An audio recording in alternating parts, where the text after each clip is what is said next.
Good afternoon. The shooter's motive, the case in the Las Vegas massacre, begins to unravel, but we're still left with many questions as President Donald Trump is scheduled to visit on Wednesday. Also, the victims, the 59 now confirmed dead, begin to get identified. It's Tuesday, October 3rd, and we have the latest on the worst mass shooting in U.S. history.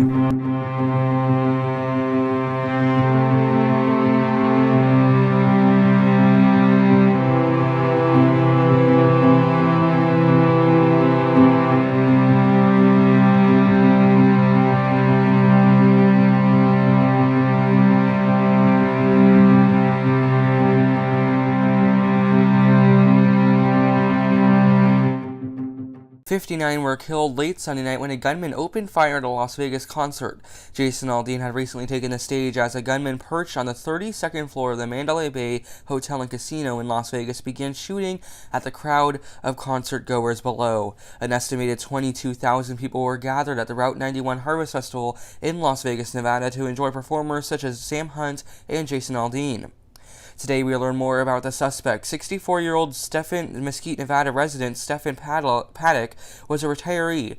We have recently found out that he had placed a camera on a food service cart outside of his hotel room, possibly to see if police were coming. Also, NBC News is reporting that Paddock had wired $100,000 to the Philippines just before that incident, and he had gambled it big in weeks leading up to the incident in Las Vegas.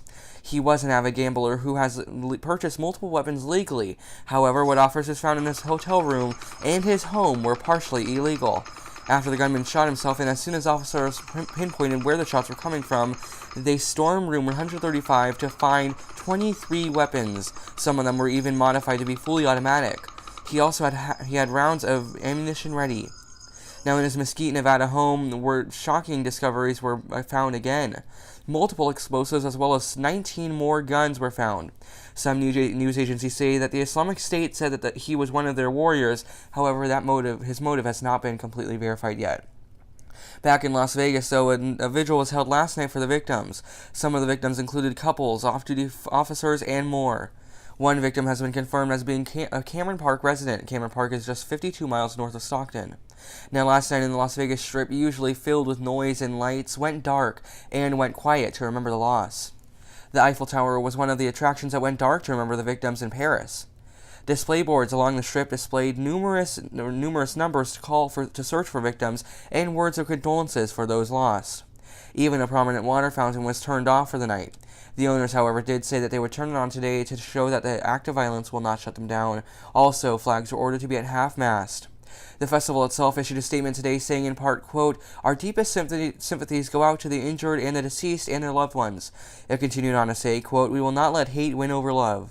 We will not be defeated by senseless violence, unquote. U.S. President Donald Trump also made remarks, and he announced that he will visit the massacre area tomorrow. In his address, here's how that address went. My fellow Americans, we are joined together today in sadness, shock, and grief. Last night, a gunman opened fire on a large crowd at a country music concert in Las Vegas, Nevada. He brutally murdered more than 50 people and wounded hundreds more. It was an act of pure evil. We will, of course, have much more coverage on the Las Vegas massacres as more information comes in.